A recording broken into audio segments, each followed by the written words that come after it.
My cousin has been my best friend since childhood, but she tried to sabotage my engagement because she's been in love with my fiancé for years. I pretended not to know, then exposed her in front of the whole family. What happened next ruined her life. I'm Emily, 29-year-old. I always thought betrayal would come from strangers, not from someone I called family.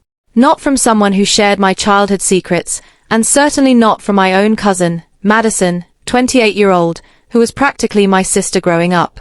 We shared birthdays, dresses, and heartbreaks, or at least I thought we did, until the day I found out she had been plotting to ruin my life from the inside. When I met my fiancé Ryan, 32-year-old, I was head over heels, the kind of love that makes your heart race and your cheeks hurt from smiling. I introduced him to Madison, thinking she'd be thrilled. She acted happy, hugged us both, even joked about catching the bouquet at our wedding someday. But behind the smiles, she was planting seeds of poison, and I was too blind to notice. It started small. Little comments here and there that I brushed off at first. Ryan seems a bit secretive, don't you think?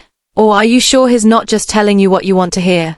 At the time, I thought she was just being protective. Madison had always been the type to warn me about guys, and I appreciated it. But then, strange things began to happen. Texts from Ryan would go missing from my phone.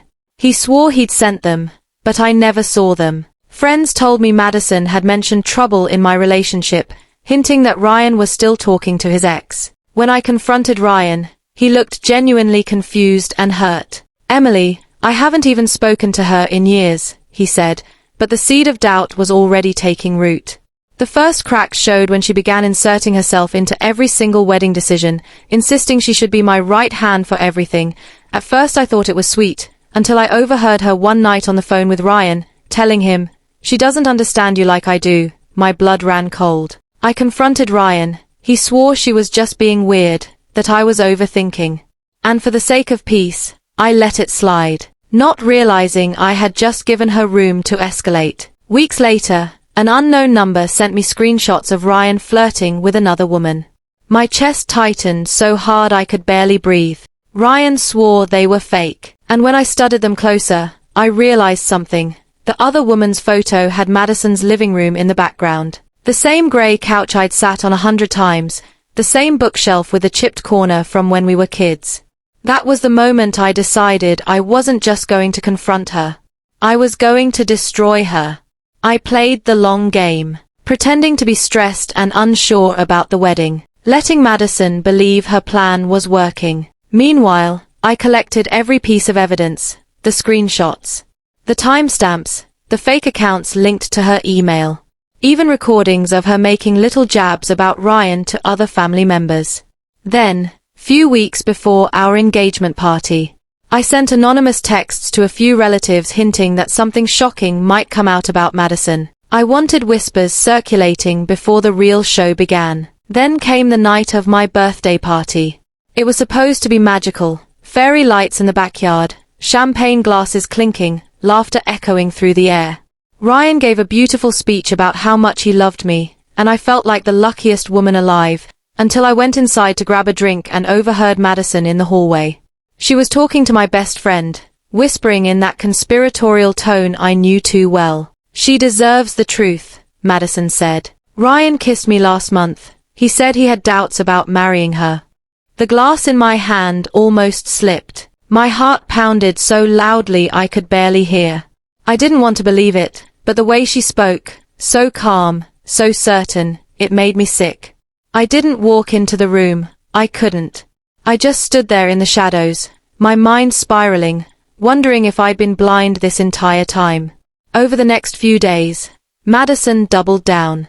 She started sending me screenshots, messages supposedly from Ryan, confessing feelings for her. The words looked like his style, his phrasing, but something about them felt wrong. And yet, doubt is a dangerous thing. It eats at you, rewrites your memories, makes you question even the moments you once felt most sure about. The real turning point came when, at my engagement party, after the toasts and laughter, I asked for the microphone. I smiled, and told everyone I wanted to thank my maid of honor for working so hard behind the scenes. Then I gestured to the projector screen, and up came the screenshots. The fake profiles, and finally a video of Madison herself logging into the burner account. The room went silent. My aunt's wine glass slipped from her hand and shattered. Ryan just stared at her like she was a stranger. Madison's face turned ashen and she started crying, stammering something about protecting him, but no one was buying it. I finished by calmly saying, Madison has been in love with my fiancé for years. She tried to break us up, and when that didn't work, she made fake evidence to frame him.